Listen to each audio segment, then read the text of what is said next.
Hey everyone, it is Dani and welcome to this update video this evening. I hope that you're all doing really wonderful, and so in this video I'll be taking you guys through all that activity across the Lesser Antilles. A lot more has developed this afternoon, bringing lots of rainfall to some areas, and so I will be taking you guys through that as well as the latest surface chart. And also here is a snippet of the latest video on my second channel, Weather Extras. Alright, we are in the month of July and you notice something pretty abnormal. So let's say that you live in a Caribbean island and it is a beautiful morning. So you go outside hoping to get some wonderful fresh morning air. However, in the distance you notice that the mountains are pretty hazy. Next, you look up and you realize that the usually blue, bright sky is now having a brownish hue to it. What on earth is going on? Alright, and so to see the full video, please click the link in the description or in the comments. And so before I go into details with this video, however, please do subscribe if you haven't yet done so and tap the bell so that you never miss an important update.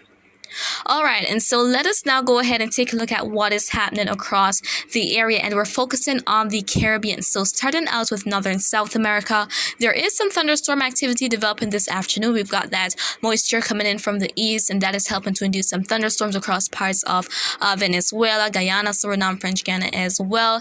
And as we look up into the Windward Islands, also for Barbados and Trinidad and Tobago, there we can see lots of scattered showers and thunderstorms. So let's zoom in closer to the area, and here we see all this activity. So it is in association with a tropical wave, and as I told you guys yesterday and even in this morning's update, there would be some rainfall across the Lesser Antilles. For some areas it would be heavier than others, and that is what we're seeing. For example, just in the vicinity of the Virgin Islands and Puerto Rico, there is that area where we're seeing those shades of blacks and dark reds. That is indicative of lots of deep convection, and that is where we typically find lots of showers and thunderstorms, the heaviest of it. So that is likely occurring across most of Puerto Rico. If you're there, let me know in the comments what is happening. We also see a bit of activity that was developing across the Dominican Republic, but that appears to be weakening, and across most of the other Lesser Antilles, likely some overcast skies, possibly with some thunderstorms and even some heavy downpours at times. So let me know what is happening for you. So this is the main area here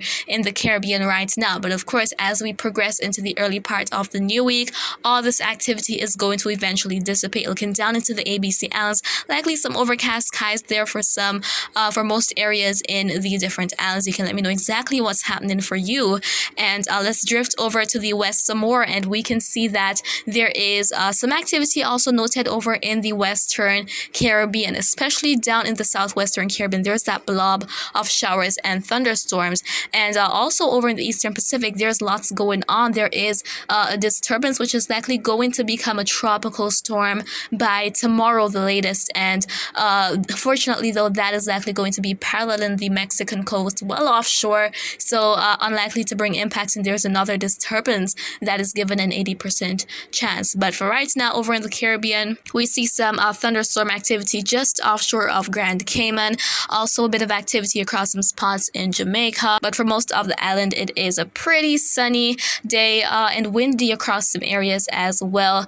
Going up into some spots of western Cuba, there is some thunderstorm developing. There is some thunderstorm activity there. Let's go a bit further up north, and we can see that across sections of Florida as well as the northwestern Bahamas, Abaco, Grand Bahama, there's a bit of activity, nothing too crazy for the Bahamas right now, and the rest of the area going down to the Turks and Caicos Islands remains pretty dry thanks to the plethora of dry air and dust within the area. So that is helping to stabilize conditions. Again, if you want to find out more info on the Saharan dust, go ahead and click that link in the description or in the comments. That will take you straight to that update video. And so now let's go ahead and take a look at the latest surface chart. And so here we can see that there are a couple tropical waves noted across the tropical Atlantic. There is one that is over in Central America and in the Eastern Pacific. It is continuing to propagate westward. There's that other one that extends, its axis extends into Venezuela, so it is inducing expecting all that activity across the Eastern Islands. Another is behind it on approach, but that one isn't looking like it is going to be anything too significant. We're not seeing a whole lot going on for it, but way behind it, there is another one that had recently made its way off Africa. So it is well to the west of the Cabo Verde Islands, and so it is likely that as this one is going to be making its way in, if it has enough activity, then it could result in yet another rainfall increase event. But there is some dry air, lots of dry air and dust ahead of it, and so that could bring some more stable conditions to the Lesser Antilles as we're going to be heading into the early part of the new week. And so guys, that is what I wanted to share with you in this update, and so I hope that you found it to be quite informative. But if you have any questions, feel free to leave them down in the comments.